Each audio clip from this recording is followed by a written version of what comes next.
Chemistry के portion में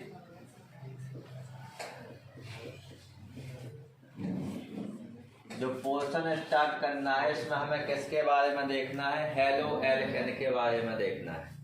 किसके बारे में देखना है? Halo alkane.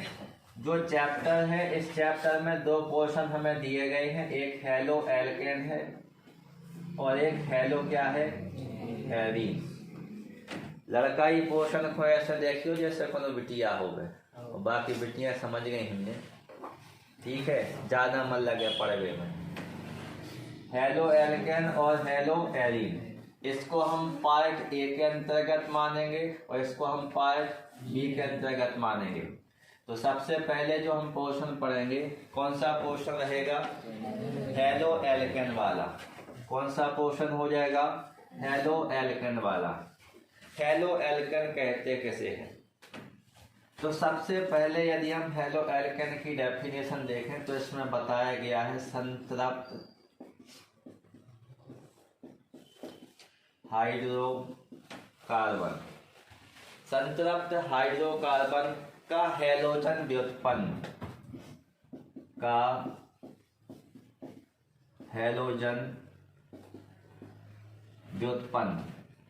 क्या कहलाता है? हेलो एल्केन कहलाता है। देखिए यहाँ पूछा गया है संतृप्त हाइड्रोकार्बन के बारे में, और लास्ट लेक्चर में आपको संतृप्त हाइड्रोकार्बन और असंतृप्त हाइड्रोकार्बन बता दिया गया है। यहाँ पर हम किसकी बात करेंगे? संतृप्त हाइड्रोकार्बन यानी R single bond H। R single bond H जो है ये किसको शो कर रहा है? ये कर रहा है आपका संतृप्त हाइड्रोकार्बन को। क्यों? क्योंकि R यानी एल्किल, एल्किल का हो गया क्या? CH3 और उसके साथ क्या है? H, तो टोटल मिल जाएगा CH4 बन जाएगा, और CH4 बन गया यानी क्या हो गया? मैथेन। और मैथेन किसके अंतर्गत आता है? संतृप्त हाइड्रोकार्बन के अंतर्गत। तो सामान्यतः हम संतृप्त हाइड्रोकार्बन को किससे शो कर रहे हैं? R सिंगल बॉन्ड H से। संतृप्त हाइड्रोकार्बन का हैलोजन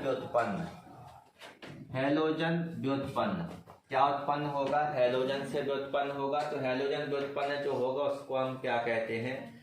हेलो एल्केन कहते हैं। कैसे होगा? देखिए हैलोजन व्युत्पन्न कैसे बनेगा? जब हम संतृप्त हाइड्रोकार्बन की क्रिया किसके साथ कराएंगे? हैलोजन के साथ कराएंगे। तो इस हैलोजन के द्वारा क्या होगा?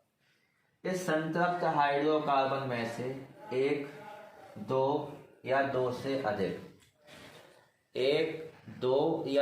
अधिक ये जो हाइड्रोजन परमाणु होंगे, इन हाइड्रोजन परमाणुओं का क्या हो जाएगा? प्रतिस्थापन हो जाएगा, या फिर क्या हो जाएगा? विस्थापन हो जाएगा। तो फिर यहाँ पर क्या बनेगा? R single bond X। ये जो हैलोजन परमाणु था, इसने हाइड्रोजन परमाणु का क्या कह दिया? विस्थापन कर दिया। तो बाकी का यहाँ से एक X बचा रहेगा और यहाँ का क्या बचा रहेगा? एक H बचा रहेगा। तो यहाँ पर हम क्या लिख देंगे? HX लिख देंगे। क्या लिख देंगे? HX लिख देंगे।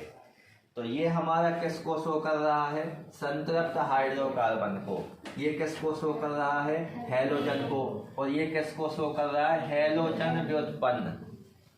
हैलोजन व्युत्पन्न यानी एल्किल हैलाइड। हैलोजन व्युत्पन्न यानी क्या हो गया? Alkyl halide. और इसी को हम क्या कहते हैं? हेलो एल्केन कहते हैं। क्या कहा जाता है?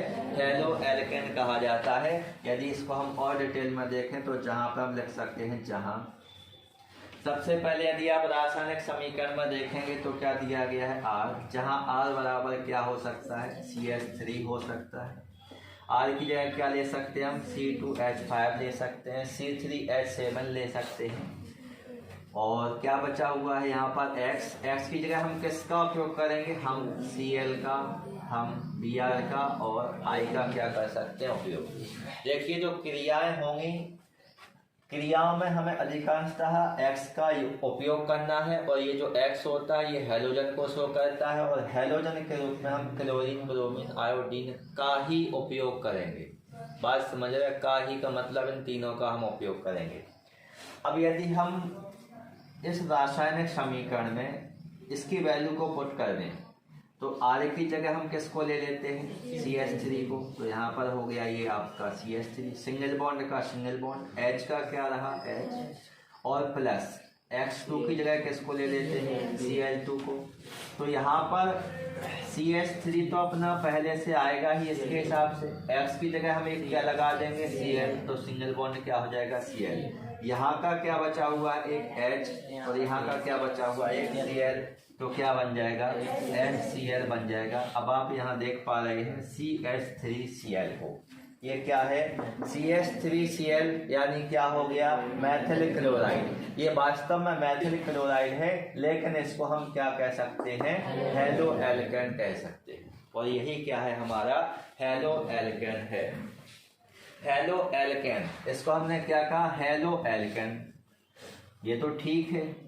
अब लेकिन CH3 एक प्रकार से क्या है, ये एल्किल है, क्या है एल्किल, और Cl क्या है एक प्रकार से हैलाइड है, क्या हो जाएगा हैलाइड, तो इसे हम क्या कहेंगे एल्किल हैलाइड। तो जो हेलो एल्केन है, हेलो एल्केन को हम क्या कह सकते हैं, एल्किल हैलाइड कह सकते हैं। क्या कह सकते हैं, एल्किल हैलाइड कह सकते हैं। तो ये हमने डेफिनेशन देखी हेलो एल्केन की। और हेलो एल्केन हमने देखा संतृप्त हाइड्रोकार्बन जो होते हैं इनके क्या होते हैं, हैलोजन व्युत्पन्न होते हैं, जिन्हें हम क्या कहते हैं, हेलो एल्केन कहते हैं। अब इन हेलो एल्केनों का हमें क्या देखना है, वर्गीकरण देखना है। हेलो एल्केनों का हमें क्या देखना है, वर्गीकरण देखना है। तो संतृप्त हाइड्रोकार्बन के जो व्युत्पन्न होते हैं उनमें हेलो एल्केन में उपस्थित हैलोजन परमाणु, हम वर्गीकरण देख रहे हैं कि जो हैलोजन व्युत्पन्न रहेंगे उन हैलोजन व्युत्पन्नों को हम क्या कह रहे हैं, हेलो एल्केन। और हेलो एल्केन में क्या है, हैलोजन परमाणु है। कौन सा परमाणु है, हैलोजन परमाणु है। इस हैलोजन परमाणु की संख्या के आधार पर, हैलोजन परमाणु की संख्या के आधार पर, संख्या के आधार पर हम देखेंगे हेलो एल्केन यहाँ पर कितने प्रकार के, 4 प्रकार के। किसकी संख्या के आधार पर, हेलो एल्केन में उपस्थित हैलोजन परमाणुओं की संख्या के आधार पर। सबसे पहले यदि हम देखेंगे तो पहला क्या हो जाएगा, mono halo alkane, mono halo alkane. दूसरा क्या हो जाएगा, डाई हेलो एल्केन। तीसरा क्या हो जाएगा, ट्राई हेलो एल्केन। और चौथा क्या हो जाएगा, टेट्रा हेलो एल्केन। ये किसके आधार पर बताया गया है, हैलोजन परमाणुओं की संख्या के आधार पर। हेलो एल्केन कितने प्रकार के होते हैं, 4 प्रकार के, mono halo alkane, die halo alkane, try halo alkane और टेट्रा हेलो एल्केन। अब मोनो का मतलब किससे होता है, 1 से, डाई का मतलब किससे होता है, 2 से, ट्राई का मतलब कितने से होता है, 3 से, और टेट्रा का मतलब कितने से होता है, 4 से। टेट्रा का मतलब कितने से हो जाएगा, 4 से। तो जब मोनो हेलो एल्केन मतलब इनका सामान्य सूत्र यदि हम लिखना चाहें मोनो हेलो एल्केन का, तो क्या बनेगा, CnH2n। देखो CnH2n+1 ये तो है। अब मोनो हेलो एल्केन माने हैलोजन परमाणु की संख्या कितनी है, 1, तो यहाँ पर क्या हो जाएगा, X। क्या हो जाएगा, X हो जाएगा। तो इसका सामान्य सूत्र क्या बन जाएगा, CnH2n+1 और इसके साथ में क्या हो जाएगा, X, यानी मोनो हेलो एल्केन जिसमें हैलोजन परमाणु की संख्या कितनी हो, 1। हैलोजन परमाणु कितने होते हैं, 1 होते हैं। जैसे मैथिल क्लोराइड, इसका यदि हम फॉर्मूला लिखना चाहें तो फॉर्मूला क्या लिखेगा, CH3Cl। भाई इतने फॉर्मूले से CnH2n+1 ये बना देगा CH3 को, और बाकी का जो X है इसकी जगह क्या आ गया है, Cl, और फॉर्मूला किसका, मैथिल क्लोराइड का। और ये किसके अंतर्गत आ जाएगा? आपका मोनो हेलो एल्केन के अंतर्गत आ जाएगा। अब अगला क्या दिया गया है? Die halo alkane. ऐसे हेलो एल्केन जिनमें हेलोजन परमाणुओं की संख्या कितनी होती है? 2 होती है, उन्हें हम क्या कहते हैं? डाई हेलो एल्केन कहते हैं। इनका सामान्य सूत्र देखो, मोनो में हेलोजन परमाणु कितने थे? 1। और इसमें कितने हो जाएंगे? 2 हो जाएंगे। कितने हो जाएंगे? 2। तो यहाँ पर क्या आएगा? CnH2n और यहाँ पर क्या हो जाएगा? X2 हो जाएगा। क्या हो जाएगा? X2 हो जाएगा। तो ये क्या हो जाएगा? इसका सामान्य सूत्र हो जाएगा। इसमें हेलोजन परमाणुओं की संख्या कितनी है? 2। जैसे मेथिलीन डाइक्लोराइड, इसका सूत्र यदि हम लिखेंगे तो CH2Cl2 मेथिलीन डाइक्लोराइड। इसका क्या हो जाएगा नाम? Methylene dichloride. और ये बना है आपका इससे, देखो C की जगह एक वैल्यू रखेंगे, N की जगह एक वैल्यू रखेंगे तो C1 आ जाएगा और 2 का गुणा 1 में होगा तो 2 ही रहेगा। और X2 की जगह क्या हो गया? आपका Cl2 हो गया। तो मेथिलीन डाइक्लोराइड ये एक प्रकार का क्या है? डाई हेलो एल्केन है। क्या हो जाएगा? डाई हेलो एल्केन हो जाएगा। इसके बाद यदि हम देखें तो अगला क्या बनेगा? Try halo alkane. अगला क्या हो जाएगा? Try halo alkane. Try halo alkane का मतलब क्या है? जिसमें हेलोजन परमाणुओं की संख्या कितनी होती है? 3 होती है। उसे हम क्या कहते हैं? ट्राई हेलो एल्केन कहते हैं। क्या कहते हैं? ट्राई हेलो एल्केन कहते हैं। और इसका सामान्य सूत्र CnH2n-1 और यहाँ पर क्या हो जाएगा? X3 हो जाएगा। CnH2n-1 X3 ये क्या हो गया? इसका सामान्य सूत्र हो गया। और जब इसमें हम n की वैल्यू कितनी रखेंगे? 1। n की वैल्यू कितनी रखेंगे? 1। तो n की वैल्यू को 1 रखिए। C यहाँ पे आपका क्या हो गया? C हो गया, H हो गया। 1 यहाँ पर रखेंगे तो 2 एकम 2 और 1 क्या हो जाएगा? उसमें से घट जाएगा तो CH बचेगा। और हेलोजन के कितने चाहिए? 3। तो यहाँ पर क्या बनेगा? CHCl3 try chloromethane. इसका नाम क्या हो जाएगा? Try chloromethane. वैसे आप इसको क्या कहते हैं? क्लोरोफॉर्म। क्या कहा जाता है? क्लोरोफॉर्म कहा जाता है। इसके बाद अगला क्या दिया गया है? Tetra halo alkane. Tetra halo alkane माने जिनमें हेलोजन परमाणुओं की संख्या कितनी हो? 4। हेलोजन परमाणुओं की संख्या 4 होती है। ऐसे हेलो एल्केन को हम क्या कहते हैं? टेट्रा हेलो एल्केन कहते हैं। क्या कहा जाता है? टेट्रा हेलो एल्केन कहा जाता है। इनका सामान्य सूत्र CnH2n-2 कितना हो जाएगा? -2 और यहाँ पर क्या हो जाएगा? X4 होता है।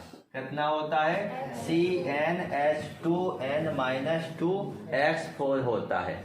इसमें जब आप वैल्यू कितनी रख देंगे? n की 1 रख देंगे तो पहला फॉर्मूला हमें प्राप्त होगा CCl4। जैसे हम क्या कहते हैं? Carbon tetra chloride. क्या कहा जाता है? Carbon tetra chloride. और कार्बन टेट्रा क्लोराइड का उपयोग कहाँ किया जाता है? आग बुझाने में किया जाता है। तो ये थे हेलोजन परमाणु की संख्या के आधार पर हेलो एल्केन कितने प्रकार के? 4 प्रकार के। जिसमें यदि आपने इनके सामान्य सूत्र सीख लिए और सामान्य सूत्र बना भी सकते हैं आप। मोनो हेलो एल्केन में हेलोजन परमाणु 1 होता है। देखिए 1 हेलोजन परमाणु है। या फिर इसको सामान्य सूत्र को देखिए, इसमें 1 हेलोजन परमाणु है। डाई हेलो एल्केन में हेलोजन परमाणुओं की संख्या कितनी होती है? 2। तो चाहे आप सामान्य सूत्र में देखें, उसी सामान्य सूत्र से ही तो इस सूत्र को बनाया गया है। तो चाहे आप यहाँ देखें मेथिलीन डाई क्लोराइड। और ट्राई हेलो एल्केन में हेलोजन परमाणु कितने पाए जाते हैं? 3। टेट्रा हेलो एल्केन में हेलोजन परमाणु कितने पाए जाते हैं? 4। तो ये इनके सामान्य सूत्र हैं। ये परिभाषा को कंप्लीट कर देगा। ये सामान्य सूत्र रहेगा और ये क्या हो जाएगा? इसका उदाहरण हो जाएगा। तो ये हो गया आपका क्या? संतृप्त हाइड्रोकार्बन के व्युत्पन्न हेलो एल्केन में उपस्थित किसकी संख्या के आधार पर, हैलोजन परमाणु की संख्या के आधार पर किसका वर्गीकरण हो गया, हेलो एल्केन का वर्गीकरण। अब क्या होगा, जब हमने देखा कि हेलो एल्केन है तो अब इन हेलो एल्केनों की सहायता से हमें क्या प्राप्त होंगे, हेलो यौगिक प्राप्त होंगे, हेलो यौगिक प्राप्त होंगे। कौन से यौगिक प्राप्त होंगे, हेलो यौगिक प्राप्त होंगे। कैसे प्राप्त होंगे, जैसे अभी हमने कहा जब एल्केन अणु के समस्त हाइड्रोजन परमाणुओं का विस्थापन, जैसे हमने क्या कहा, एल्केन अणु के समस्त हाइड्रोजन परमाणुओं का विस्थापन, एल्केन का मतलब क्या हो गया, CH4 हो गया। एल्केन का मतलब क्या हो गया, CH4 एल्केन माने मेथेन। तो इसमें जितने भी हाइड्रोजन परमाणु हैं, इन सभी हाइड्रोजन परमाणुओं का विस्थापन किसके द्वारा हो जाए, हैलोजन परमाणु के द्वारा हो जाए। एल्केन है ये, एल्केन का पहला फॉर्मूला मेथेन बनता है जिसे मार्स गैस कहा जाता है।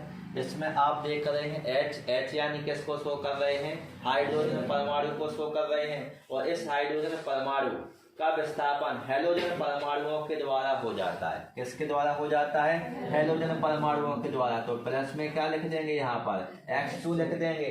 तो जितने यहाँ पर H हैं उतने यहाँ पर क्या लग जाएंगे, X लग जाएंगे।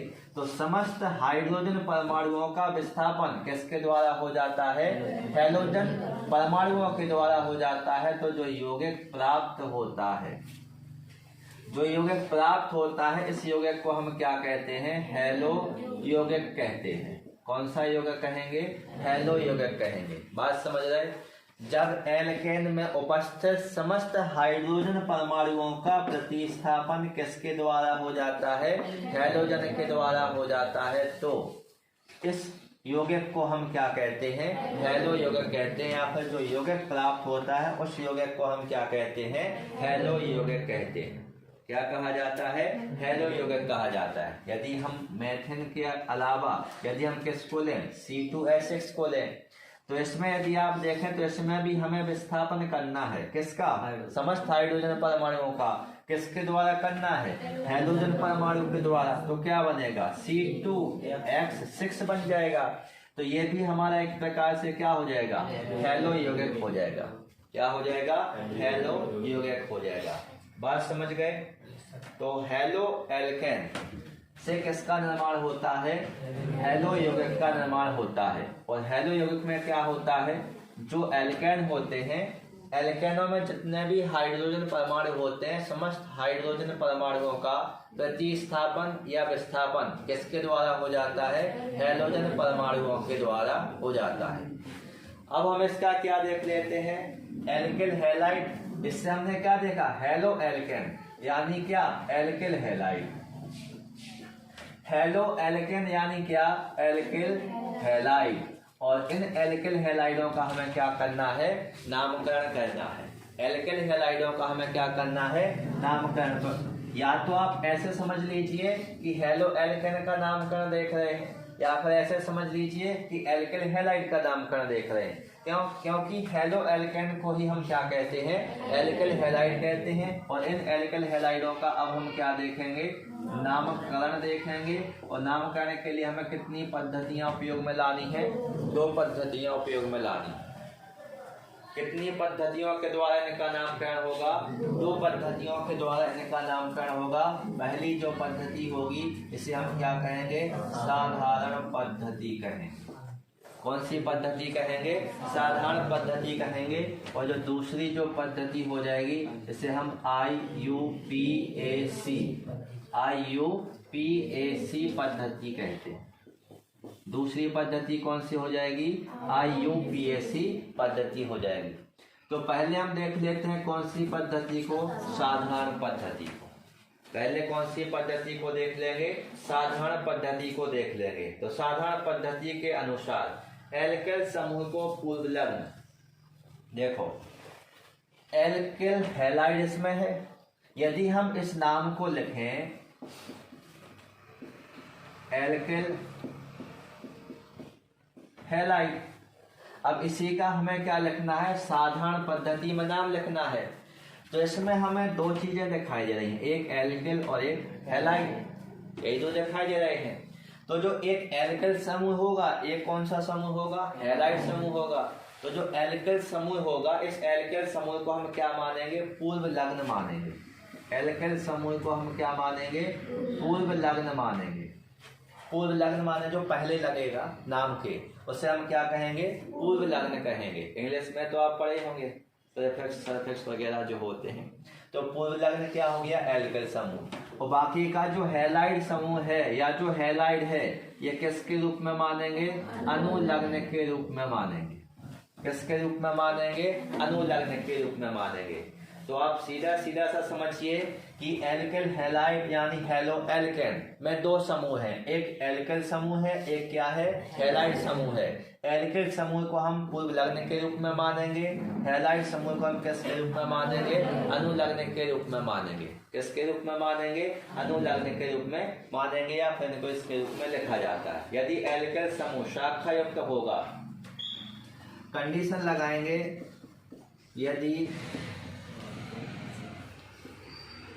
यदि एल्किल समूह कैसा होगा, शाखा युक्त होगा। यदि एल्किल समूह कैसा होगा, शाखा युक्त होगा, तो आइसो नियो, किसका उपयोग करेंगे हम, आइसो शब्द का उपयोग करेंगे। आइसो किसका उपयोग करेंगे हम, नियो। इसके अलावा भी हम उपयोग कर सकते हैं, द्वितीय तथा तृतीय पूर्व लग्न का उपयोग किया जाता है।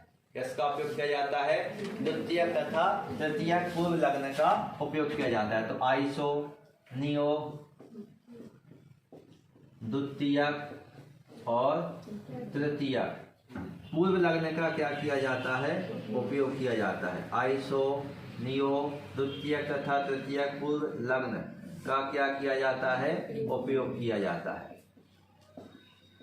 इस कंडीशन को ध्यान में रखते हुए हम नामकरण करेंगे। तो याद रखना, एल्किल समूह पूर्व लग्न के रूप में, हैलाइड समूह अनुलग्न के रूप में क्या किया जाएगा, उपयोग किया जाएगा। कौन सी पद्धति में, साधारण पद्धति में। और यदि एल्किल समूह शाखा युक्त है तो आइसो नियो द्वितीय तृतीय पूर्व लग्न का क्या कहते हैं, उपयोग करते हैं। जैसे सबसे पहले हम यहाँ पर देखते हैं, R single bond, C single bond single bond single bond. याद रखिए कार्बन की संयोजकता कितनी होती है, 4। तो कार्बन के चारों कितने बॉन्ड हैं, 4। तो यहाँ पर आर है, यहाँ पर एच लगाएंगे, यहाँ पर एच लगाएंगे, यहाँ पर क्या लगाएंगे, एक्स। अब इसको आप समझिए, इसमें क्या बताया गया है। ये है 1 डिग्री एल्किल हैलाइड। देखिए कार्बन कौन सा है, ये 1 डिग्री, एक कार्बन है यानी 1 डिग्री है। और इससे क्या जुड़ा हुआ है, हैलाइड। तो इसे हम क्या कहेंगे, 1 डिग्री हैलाइड। 1 डिग्री हैलाइड क्या कहेंगे इसको हम, 1 डिग्री हैलाइड। तो कौन सा हैलाइड है, एल्किल हैलाइड है। तो हम एल्किल हैलाइड को ही तो पढ़ रहे थे, तो इसका पूरा नाम क्या हो जाएगा फिर, प्राथमिक, या क्या कह सकते हैं, 1 डिग्री एल्किल हैलाइड। या तो हम इसे क्या कहेंगे, प्राथमिक कहेंगे, या फिर इसे हम क्या कहेंगे, 1 डिग्री एल्किल हैलाइड कहेंगे। क्या कहेंगे, 1 डिग्री एल्किल हैलाइड। क्योंकि एल्किल कितना है इसमें, एल्किल कितने हैं, एक ही तो है। और वो किससे जुड़ा हुआ, 1 डिग्री कार्बन से जुड़ा हुआ है। एल्किल ये है, 1 डिग्री कार्बन से जुड़ा हुआ है, इसका इसे प्राथमिक या 1 डिग्री एल्किल हैलाइड कहेंगे। दूसरे में इसी प्रकार की कुछ संरचना बनाएंगे, R single bond C single bond H single bond H single bond R. इस एच की जगह भी हमने किसका उपयोग कर लिया, तो अब एल्किल कितने हो गए, 2। तो यहाँ पर क्या आ जाएगा, द्वितीयक, या क्या लिखेंगे, 2 degree alkyl halide. 2 degree alkyl halide इसका नाम हो जाएगा। या फिर क्या करेंगे, अगले में क्या बनेगा, R single bond C single bond R single bond R single bond X. तो अब ये कार्बन कितने से जुड़ा हुआ है? 3 डिग्री से, 3 से जुड़ा हुआ है, तो इसे हम क्या कहेंगे? तृतीयक, या फिर क्या होगा? 3 degree alkyl halide, 3 degree alkyl halide हो जाएगा। तो ये कौन सी पद्धति है? यह साधारण पद्धति, जिसमें हमने क्या देखा? प्राथमिक, द्वितीयक और तृतीयक। अब इसको यदि आप और क्लियर समझना चाहें प्राथमिक, द्वितीयक और तृतीयक को, तो इसको हम कुछ इस प्रकार से भी लिख सकते हैं। ये क्या लिखा हुआ है यहाँ पर आपका? आर लिखा हुआ है। आर की जगह हम किसका उपयोग करते हैं? CH3 का उपयोग करते हैं। आर की जगह किसका उपयोग करेंगे? CH3 का क्या करेंगे? उपयोग करेंगे। इसके अलावा क्या हो जाएगा? CH2 CH2 CH2 Cl। अब यदि हम इसका नाम लिखना चाहें तो आप ये देखिए, सीधी श्रृंखला है। सीधी के लिए हम किसका उपयोग करेंगे? Small N. स्मॉल एन का मतलब क्या होता है? नॉर्मल। नॉर्मल, इसका उपयोग नाम क्या हो जाएगा? नॉर्मल। और कार्बन की संख्या देखिए कितनी है? 4। तो यहाँ पर क्या बनेगा? ब्यूटिल बनेगा। क्या बनेगा? ब्यूटिल। और Cl का क्या लिख देंगे? क्लोराइड लिख देंगे। तो इसका नाम क्या हो जाएगा? Normal butyl chloride. क्या हो जाएगा? Normal butyl chloride. या फिर इस कार्बन को देखिए, ये कार्बन किसके साथ? इस Cl को देखिए पहले। ये Cl इस कार्बन से जुड़ा है और ये कार्बन है 1 डिग्री कार्बन। क्यों?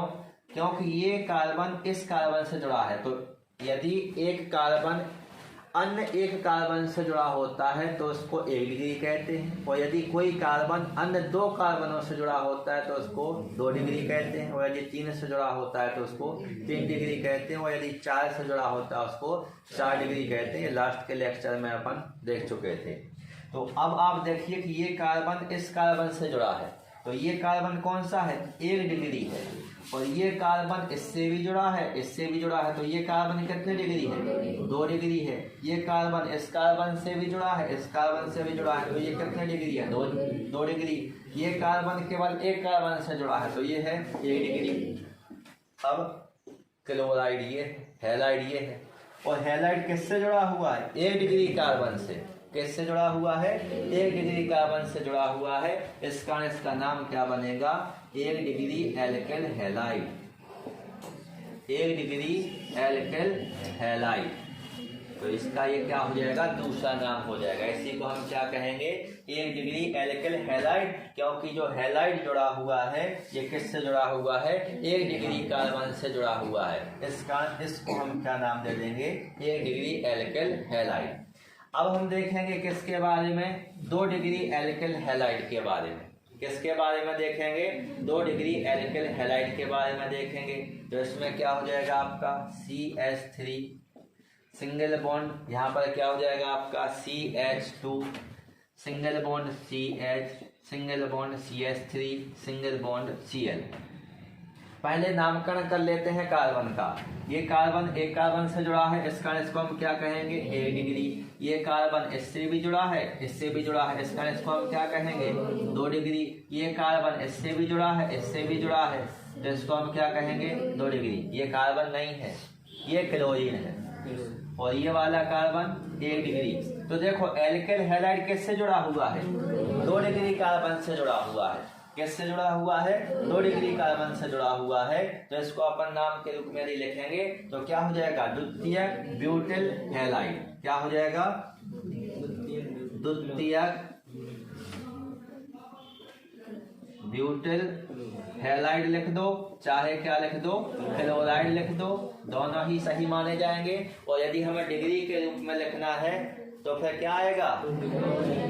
दूसरे स्थान पे लगा है तो 2 डिग्री। और क्या है? एल्किल हैलाइड, तो यहाँ पर क्या लिख देंगे?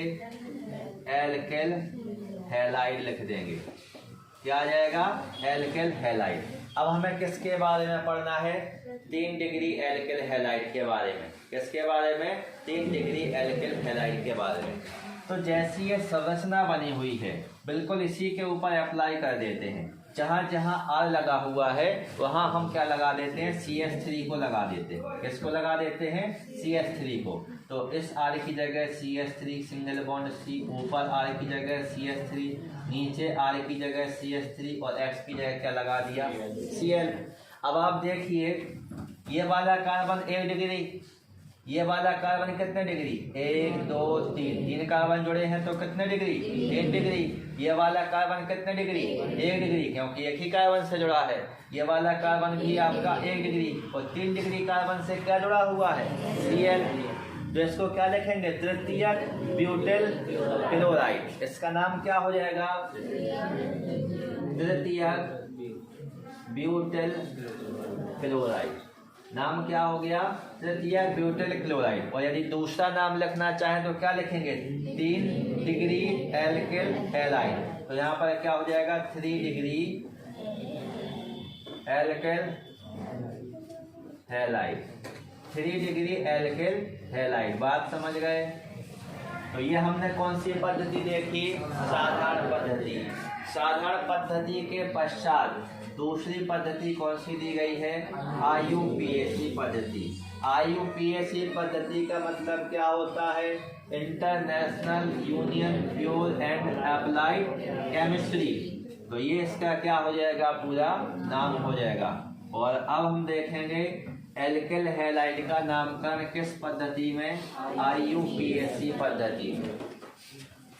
तो IUPAC में यदि नाम लिखना चाहे तो संगत एल्केन का हैलोजन प्रतिस्थापी उत्पाद मानकर नाम लिखा जाता है। देखो हैलोजन प्रतिस्थापी, हैलोजन प्रतिस्थापी का मतलब समझ रहे, हैलोजन प्रतिस्थापी का मतलब समझ रहे क्या होता है।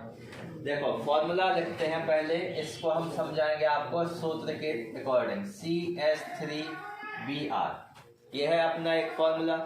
इसमें हमने देखा कि CH3 क्या है एल्किल और Br क्या है हैलाइड। इसका हमें क्या लिखना है IUPAC भाषा में नाम लिखना है। तो हैलोजन प्रतिस्थापित उत्पाद मानकर नाम दिया जाएगा। इसके लिए क्या होगा कार्बन परमाणुओं से बनी बड़ी से बड़ी कार्बन श्रृंखला चुनी जाएगी। ठीक है, कार्बन परमाणु से बनी बड़ी से बड़ी श्रृंखला चुनी जाएगी। तो इसके लिए तो कार्बन एक ही जगह है। तो अब श्रृंखला चुनेंगे तो इसी को पहले ही नाम देंगे, पहले ही कार्बन माना जाएगा। तो सबसे पहले तो क्या मानेंगे प्रतिस्थापी समूह मानेंगे। तो बड़ी से बड़ी कार्बन श्रृंखला का क्या करेंगे चयन करेंगे। अब इसमें तो कार्बन कितना है 1 है, तो यहाँ तो श्रृंखला बनने वाली है नहीं। इसके बाद क्या होगा जिसके किसी कार्बन परमाणु के साथ क्या जुड़ा होता है हैलोजन परमाणु जुड़ा होता है। Br क्या है हैलोजन परमाणु।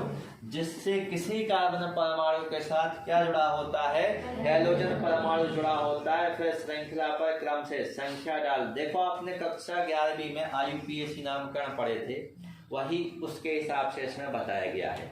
अब इसमें यदि आप देखेंगे तो इसको अपन ने क्या नाम दे दिया 1, और पहले स्थान पर क्या लगा हुआ है आपका Br। तो इसके लिए हम क्या लिखेंगे 1 और Br को IUPAC भाषा में क्या लिखते हैं ब्रोमो लिखते हैं। क्या लिखते हैं ब्रोमो। कार्बन की संख्या कितनी है 1, 1 को क्या कहते हैं मैथ, और सिंगल बॉन्ड आएगा सब जगह तो क्या लिख देंगे मैथेन। तो इसका नाम क्या बन गया 1 ब्रोमो मैथेन।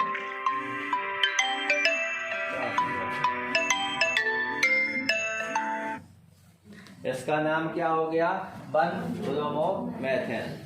इसके बाद यदि हम देखेंगे तो अगले नाम को देख लेते हैं। इस पद्धति को ही समझ रहे हैं हम। पद्धति में सबसे पहले हम लंबी श्रृंखला चुनेंगे और लंबी श्रृंखला में नामकरण कहाँ से करेंगे जहां से एल्किल समूह पहले जुड़ा हो। तो अब इसमें तो लंबी श्रृंखला का हम चयन कर नहीं पाए। अगले सूत्र को देख लेते हैं। अगले में हम यहाँ पर लिखेंगे CH3 single bond CH2 single bond CH2 single bond Cl। ये हो गया। अब इसका हमें देखो ये पूरा माना जाएगा क्या एल्किल, और ये माना जाएगा क्या हैलाइड। ये माना जाएगा एल्किल और ये क्या माना जाएगा हैलाइड माना जाएगा।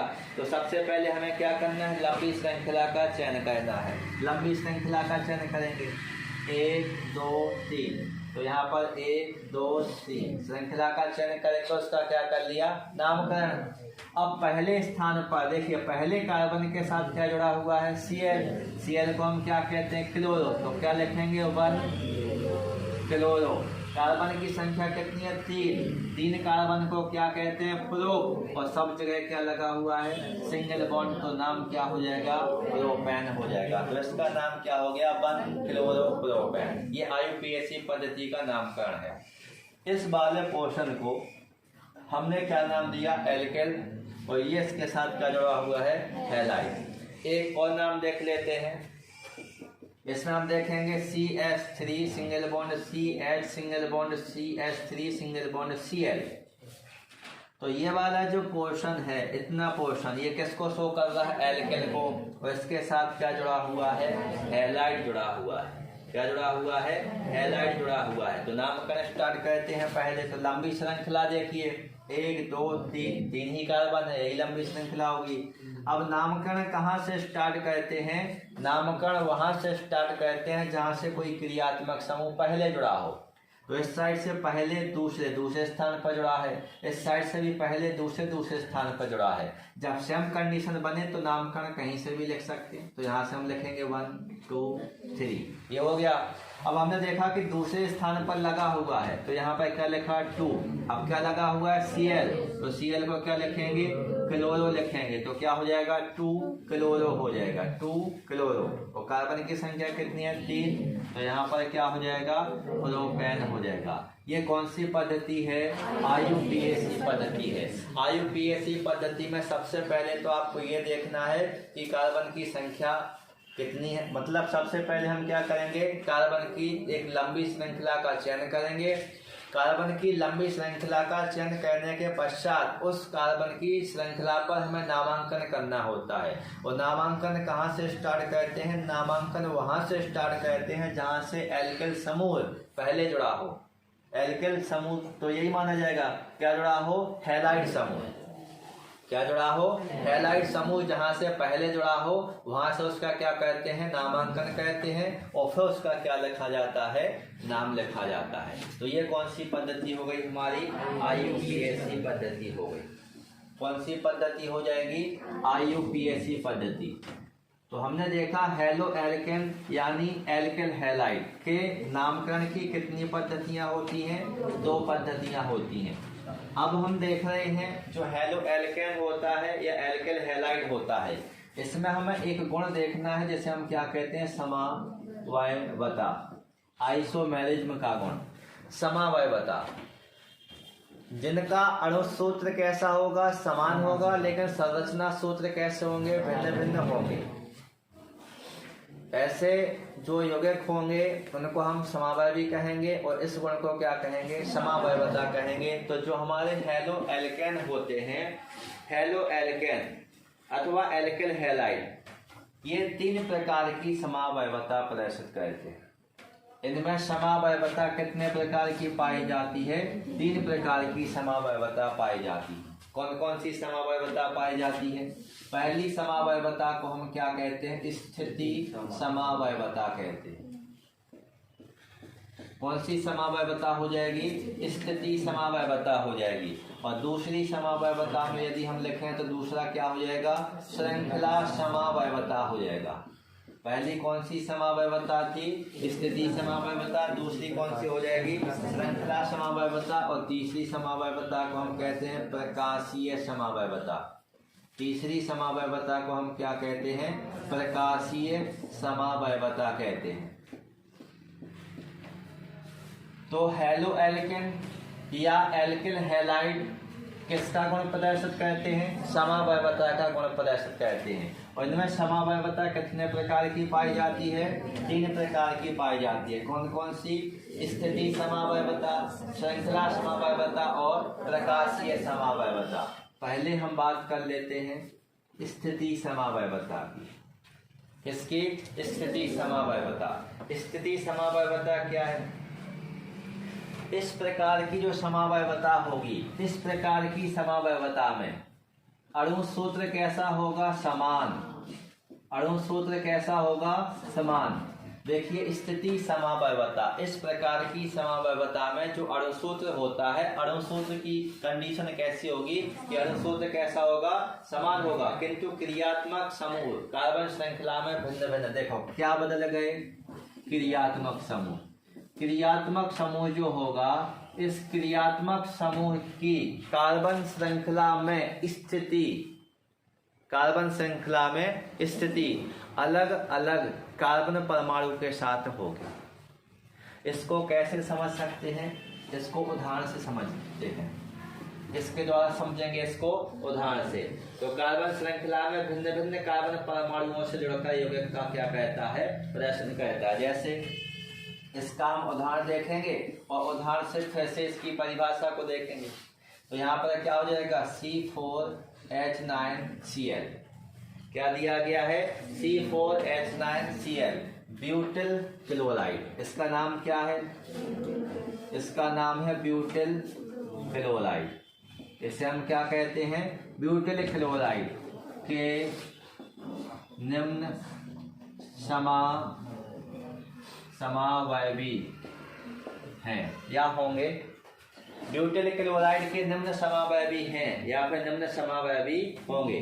सबसे पहला समावयवी, सबसे पहले समावयवी में यदि आप देखें कार्बन की संख्या ब्यूटिल यानी कितने हैं? 4। तो यहाँ पर क्या होगा? CH3, CH2, CH2, CH2 और सिंगल बॉन्ड क्या है? Cl। यह पहला समावयवी हो गया। दूसरे समावयवी में यदि हम देखें तो क्या बनेगा? CH3 single bond CH2 single bond CH single bond CH3, इसके साथ क्या लगा देंगे? Cl लगा देंगे। ये इसका दूसरा समावयवी हो गया। और इसके अलावा यदि हम इसका तीसरा समावयवी देखते हैं तो तीसरे में क्या बनेगा? CH3 single bond C single bond CH3 single bond CH3 single bond Cl। ये इसका तीसरा समावयवी हो गया। इनके अलावा हम इसको और प्रकार से नहीं लिख सकते। यदि हमने Cl को इस साइड ना लिख के इस साइड लिखा तो ऐसे ही नामकरण होगा उसका, मतलब सीधा सा इन तीन के अलावा उसको हम और किसी प्रकार से नहीं लिख सकते। तो C4H9Cl जिसे हम क्या कह रहे हैं? Butyl chloride. इसके ये 3 समावयवी बताए गए, जिसमें हम किसके बारे में देख रहे हैं? स्थिति समावयवता। सभी का अणुसूत्र, ये अणुसूत्र है और ये कौन से सूत्र हैं? संरचना सूत्र हैं। तो इन तीनों के यदि आप अणुसूत्र को देखेंगे तो यही बनेगा C4H9Cl। माने सब में कार्बन 4 रहेंगे, सब में हाइड्रोजन 9 रहेंगे, सब में Cl 1 रहेगा। तो अणुसूत्र कैसा रहेगा? समान रहेगा। अणुसूत्र कैसा रहेगा? किंतु क्रियात्मक समूह का मतलब Cl Cl Cl, ये क्या है? ये है क्रियात्मक समूह। क्रियात्मक समूह कार्बन श्रृंखला में, ये श्रृंखला किसकी है? ये कार्बन की श्रृंखला है। तो जो क्रियात्मक समूह होता है, ये क्रियात्मक समूह की इस कार्बन श्रृंखला में स्थिति जो होती है वो भिन्न भिन्न कार्बन परमाणु के साथ होती है। यहाँ देखिए कार्बन, इस वाले कार्बन के साथ ये Cl लगा है, यहाँ अगले वाले के साथ लगा है क्रियात्मक समूह यानी Cl, यहाँ अगले के साथ लगा है। तो जो क्रियात्मक समूह यानी Cl है, उसकी कार्बन की श्रृंखला जो होती है, उस कार्बन की श्रृंखला में भिन्न भिन्न कार्बन के साथ क्या होती है? संरचना प्रदर्शित होती है। इस प्रकार मानो उसकी स्थिति अलग अलग होती है। तो इस प्रकार की समावयवता को हम क्या कहते हैं? स्थिति समावयवता कहते हैं। क्या कहते हैं? स्थिति समावयवता कहते हैं। इनका नामकरण कर लीजिए। अभी IUPAC पद्धति तो अभी हमने देखी है, उसके अनुसार यहाँ पर Cl लगा है तो नामकरण यहाँ से स्टार्ट होगा। तो यहाँ पर 1 कार्बन, 2 कार्बन, 3 कार्बन, 4 कार्बन। पहले ही कार्बन पर क्या लगा हुआ है? क्लोरो। तो क्या होगा? 1 क्लोरो। कार्बन की संख्या 4, तो क्या हो जाएगा? ब्यूटेन हो जाएगा। 1 क्लोरो ब्यूटेन, ये क्या हो गया इसका नाम? इसका देखो, अब इस साइड से दूसरे नंबर पे Cl लगा है तो नामकरण यहाँ से स्टार्ट कर देंगे। 1 2 3 4। दूसरे स्थान पर लगा है तो क्या लिखेंगे? 2। और यहाँ पर क्या हो जाएगा? क्लोरो और कार्बन की संख्या कितनी? 4। तो क्या लिख देंगे? ब्यूटेन लिख देंगे। अब इस वाले को देखो, नामकरण चाहे इस साइड से कर लो चाहे इस साइड से कर लो, दोनों ही सेम है। तो 1 2 3। अब दूसरे स्थान पर Cl लगा है और दूसरे ही स्थान पर क्या लगा हुआ है? CH3 लगा हुआ है। तो जब ऐसी कंडीशन बने तो पहले हमें किसको लिखना है? क्लोरो को लिखना है, 2 क्लोरो। और फिर दूसरे ही स्थान पर लगा है क्या? CH3, तो क्या लिखेंगे? 2 मैथिल। अब कार्बन की संख्या कितनी है? 3। तो यहाँ पर क्या लिख देंगे? प्रोपेन लिख देंगे। तो ये क्या हो जाएगा? इसका IUPAC नाम हो जाएगा। तो ये आपकी हेलो एल्केन या एल्किल हैलाइड में पहली समावयवता, जिसे हम क्या कह रहे थे? स्थिति समावयवता कह रहे थे। इस प्रकार की समावयवता में अणुसूत्र तो कैसा होता है? समान होता है, किंतु जो क्रियात्मक समूह होता है, इस क्रियात्मक समूह की कार्बन श्रृंखला में भिन्न भिन्न जगह पर स्थिति को ये क्या कहता है? प्रकट करता है। तो इस प्रकार की समावयवता ही कौन सी समावयवता कहलाती है? स्थिति समावयवता कहलाती है। तो ये हेलो एल्केन में हमने पहली समावयवता देखी, जिसमें हम किसकी बात कर रहे थे? स्थिति समावयवता की बात कर रहे थे। इसके बाद इसकी दूसरी समावयवता होती है, जिसे हम क्या कहते हैं? श्रृंखला समावयवता कहते हैं। कौन सी समावयवता कहेंगे? श्रृंखला समावयवता। अब किसके बारे में बात होगी? श्रृंखला के बारे में बात होगी। तो इस प्रकार की समावयवता में एक ही समूह के बेयौगिक, पुरानी बात कौन सी? जिनके अणु सूत्र कैसे होते हैं? समान होते हैं। तो सबसे पहले आपको ये याद होना चाहिए कि जो समावयवता होती है, समावयवता में अणुसूत्र कैसे होते हैं? समान। अणुसूत्र कैसे होते हैं? समान। तो अणुसूत्र कैसे होते हैं? समान होते हैं, परंतु कार्बन श्रृंखलाओं की संरचनाओं में अंतर होता है। श्रृंखला में किसकी? कार्बन श्रृंखलाओं की। कार्बन श्रृंखलाओं की संरचना में क्या होता है? अंतर होता है। तो इस प्रकार की समावयवता को हम क्या कहते हैं? श्रृंखला समावयवता कहते हैं। जैसे इसका यदि हम उदाहरण देखें तो क्या बनेगा? C5H11Cl। ये आपका नाम हो जाएगा किसका? Pintail chloride. इसका नाम क्या हो जाएगा? Pintail chloride. अब इसके हमें क्या देखने हैं? समावयवी देखने हैं। इसके क्या देखने हैं? समावयवी देखने हैं। तो सबसे पहले समावयवी देख लेते हैं। कार्बन की संख्या 5 है। CH3 single bond CH2 single bond CH2 single bond CH2 single bond CH2 single bond Cl। ये बन गया पहला समावयवी। ये बन गया आपका पहला समावयवी हो गया। इसके अलावा दूसरा समावयवी देखेंगे तो CH3 single bond CH2 single bond CH single bond CH single bond CH2 single bond Cl। तो यहाँ पर क्या लगा देते हैं? एक कार्बन, एक CH को अपन कम कर देते हैं। इस वाले CH को कम कर दो, यहाँ पर CH2 सिंगल बॉन्ड Cl कर दो, और इसके साथ किसको लगा दो? CH3 को लगा दो। तो एक समावयवी आपका ये बन जाएगा।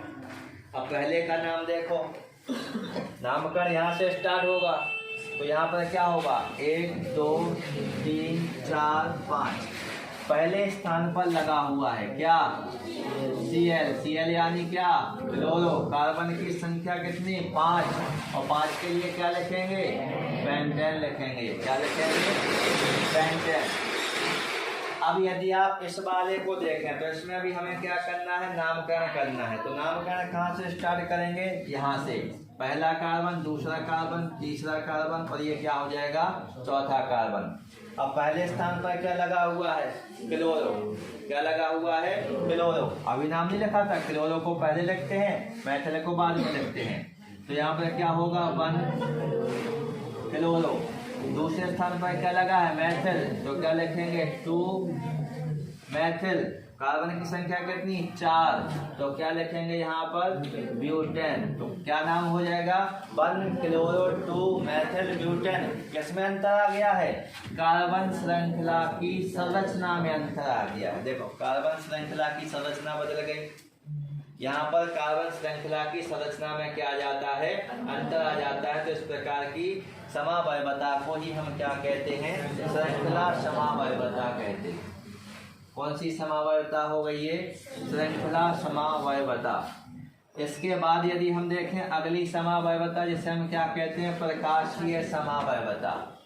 तीसरी समावयवता जो हेलो एल्केन में पाई जाती है, जिसे हम क्या कहते हैं? प्रकाशीय समावयवता कहते हैं।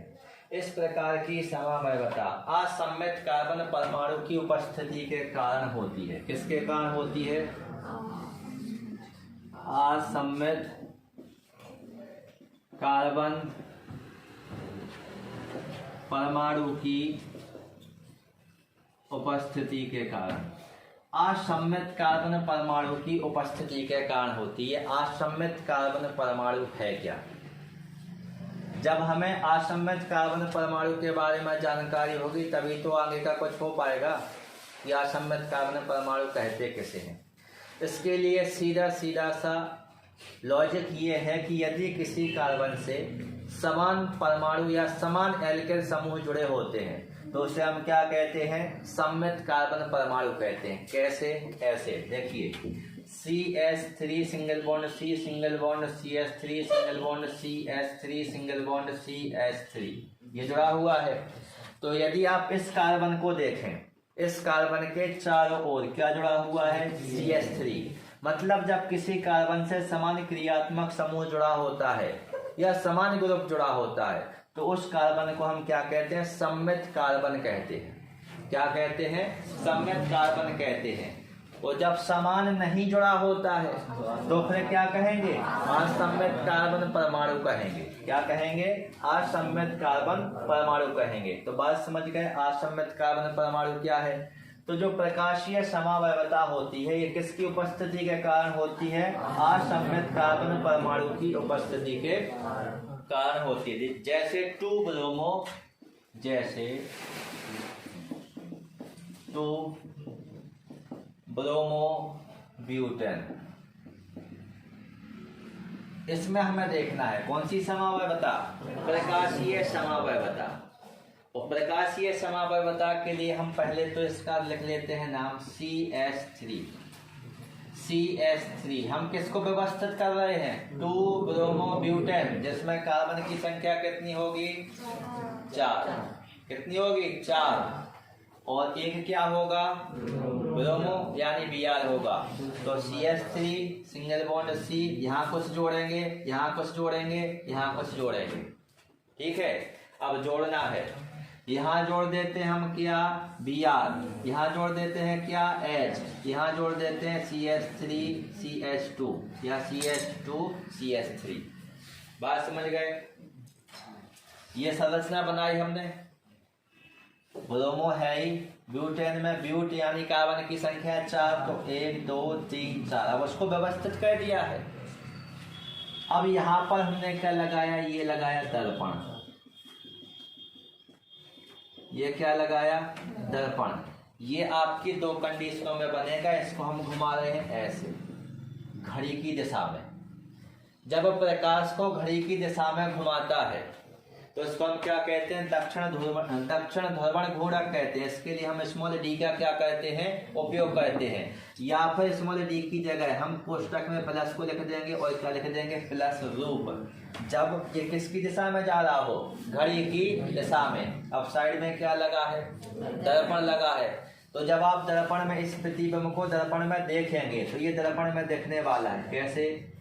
CH3 ये इस साइड है तो ये कैसा घूम जाएगा? इस साइड घूम जाएगा। ये C का C रहेगा और यहाँ क्या रहेगा आपका? H। यहाँ क्या रहेगा? Br। यहाँ क्या रहेगा? CH2 single bond CH3। तो ये कौन सा रूप प्राप्त हो गया हमें? इसका प्रकाशीय प्रतिबिंब रूप प्राप्त हो गया। तो इसमें अपन क्या लिखेंगे? ये घड़ी की विपरीत दिशा में यानी वामावर्त दिशा में। इसका यहाँ पर क्या लिखेंगे? Small l। या फिर क्या लिख सकते हैं? माइनस, कोष्टक में लिखेंगे माइनस रूप। ये कक्षा 11वीं की केमिस्ट्री का है। मतलब यदि कोई घड़ी की दिशा में प्रकाशीय समवायवता जब आपने कक्षा 11वीं में पढ़ी होगी तो वहां पे बताया गया होगा कि जब प्रकाश को ये किसकी दिशा में घुमाता है? घड़ी की दिशा में, तो उसको दक्षिण ध्रुवण घूर्णक कहते हैं। इसको हम स्मॉल d या प्लस रूप के द्वारा शो कहते हैं। और जब घड़ी की विपरीत दिशा में घुमाता है तो इसको वामावर्त ध्रुवण घूर्णक कहते हैं। इसके लिए स्मॉल l या माइनस रूप को लिखा जाता है। इसमें और इसमें क्या अंतर है? ये बीच में क्या लगा हुआ है? दर्पण लगा हुआ है। यदि आप दर्पण में साइड में ऐसे खड़े हो जाएंगे और इसमें हमने मार्कर को पकड़ लिया है तो अब जो दर्पण में जो प्रतिबिंब बनेगा वो दर्पण के साइड कौन सा बनेगा? मार्कर वाला ही तो बनेगा इस साइड पहले। बिल्कुल वैसी कंडीशन ये है कि दर्पण के साइड में क्या था, बीआर था, तो दर्पण के पास में जो प्रतिबिंब बनेगा वो प्रतिबिंब में बीआर कहाँ पर होगा, दर्पण के पास में। तो ये संरचना है, ये किसको शो कर रही है, आपकी प्रकाशीय समावयवता को शो कर रही है।